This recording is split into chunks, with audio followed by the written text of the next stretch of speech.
உங்கள் favourite TV ஷோக்களை இனி miss பண்ண தேவையில்லை. ZEE5 இல் முற்றிலும் இலவசமாக காணுங்கள். இங்கேயும் எப்பொழுதும்.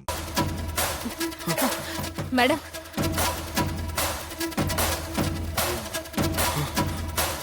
சாரி மேடம், வரதுக்கு கொஞ்சம் லேட் ஆயிடுச்சு. பரவாயில்ல பரவாயில்ல. மாப்பிள்ளை கழுத்துல மாலை போடுங்க.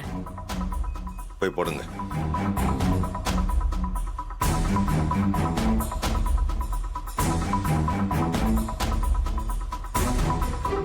இந்தா பாட்டுக்க.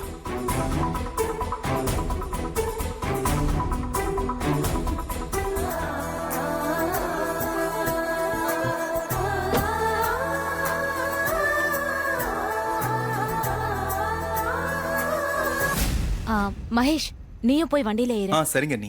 நில்லுங்க.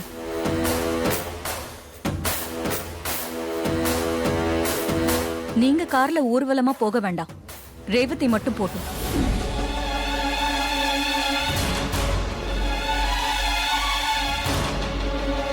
மாமா, ம், ஏன் அந்த மகேஷ் அத்தை கார்ல ஏற வேணாம்னு சொல்றாங்க? நமக்கு தான் அவனை பத்தின உண்மை தெரியும். அவன் ஏற வேணான்னு நாம நினைச்சா அதுல ஒரு லாஜிக் இருக்கு. ஆனா அத்தை ஏன் அவனை ஏற வேணாம்னு சொல்றாங்க? அதுதான் எனக்கும் ஒண்ணும் புரியல மாப்பிள்ள. இல்ல, பொண்ணு மாப்பிளையும் சேர்ந்து தானே பொதுவா ஊர்வலம் போவாங்க. ஆமா, அது கல்யாணம் நடந்து தாலி எல்லாம் கட்டின பிறகுதான், புருஷன் பொண்டாட்டி ஆன பிறகுதான் சேர்ந்து ஊர்வலம் போவாங்க. இது பொண்ணு அழைப்பு தான். ரேவதி மட்டும்தான் கார்ல போகணும். சரிங்க மேடம். ZEE5 ஆப்பை டவுன்லோட் செய்து அனைத்து எபிசோடுகளையும் இலவசமாக பாருங்க.